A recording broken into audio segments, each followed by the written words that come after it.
Around 12:30 this afternoon, Murfreesboro Police Emergency Communications Center received a 911 call about a man with a gun threatening a woman inside of a townhouse here on Sitting Bull Crossing. Once police arrived, they tried to talk with the guy to get him to come out. He refused to come out. He barricaded himself inside the townhouse for hours. Throughout the afternoon, we ended up calling our Special Operations Unit, our SOU team. They came, they attempted to negotiate with him and get him to surrender. He refused. He was speaking English and Spanish, so we ended up calling two of our Spanish-speaking officers to try to talk with him.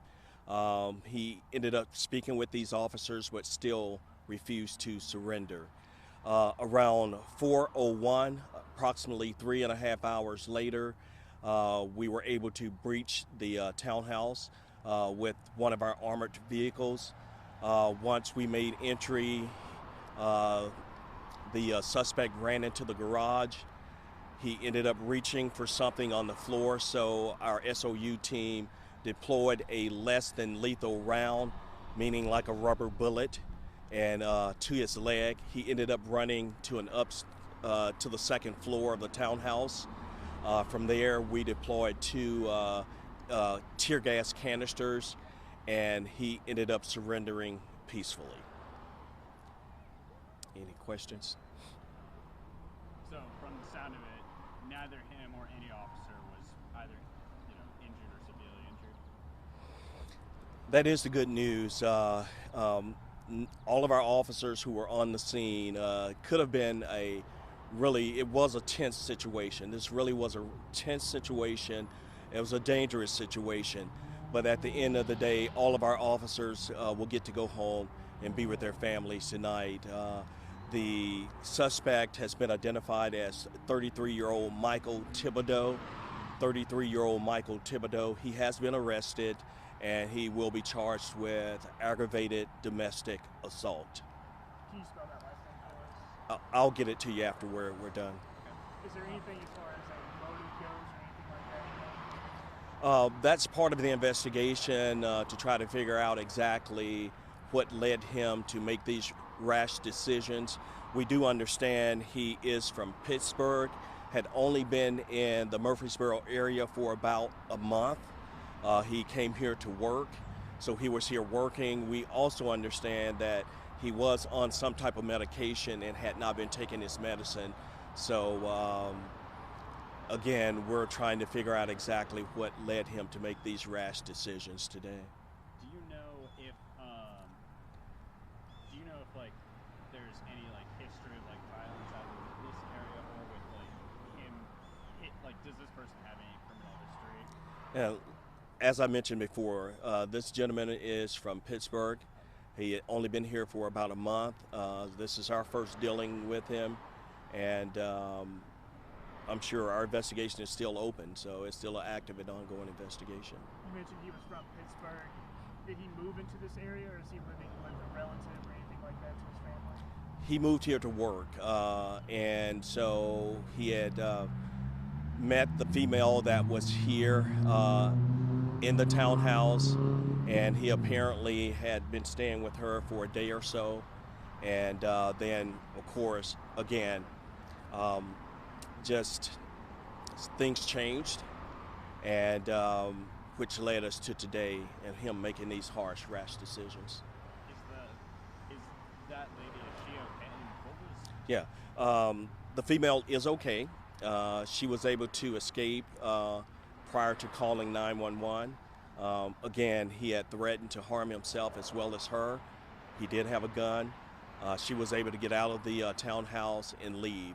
She called 911, and that's when we deployed officers and eventually our SOU team. And again, what's important to note here is that the situation ended peacefully, and that's the important thing. And you might have said this, but just to clarify, what was his relationship to this lady? Was she renting it from her, or did he know each other previously? From what we understand is they met when he moved here a month ago, so to the extent of their relationship, I can't say. I'm sorry? No other neighbors or anyone else around that area was harmed. Of course. No, nobody was harmed. And again, that's the good news. This situation was tense.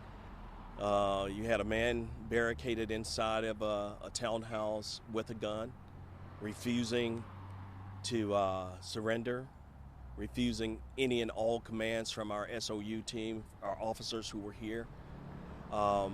I can say that our chief of police and our upper command staff, they preach de-escalation, de-escalation, de-escalation. And our SOU team used all of those options, and this situation ended peacefully. These officers get to go home to be with their families tonight. This man is in jail and will have to answer to the charges that he's facing of aggravated domestic assault. And if there's anything else going on with him mentally or anything of that nature, I'm sure he'll get the help that he needs. Whenever we pulled up, we heard multiple rounds being fired. Like, Sure.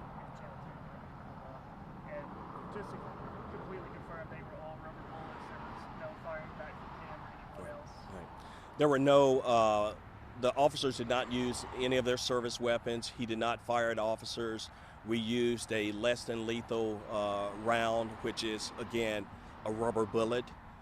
Shot him in the leg just to, try to take him into custody. He ended up running upstairs.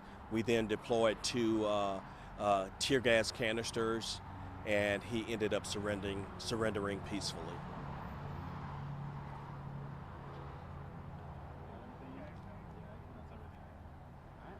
Anything else you'd like to add? That's pretty much it. Again, like I said, this situation was tense. It could have ended much worse, but thanks to our training that our SOU and our officers go through in using de-escalation tactics, we were able to end the situation peacefully. Just remind me again, around what time did you guys get the call to come in? Sure. The call came in at 12:30 this afternoon, and 3.5 hours later it ended. So, thanks.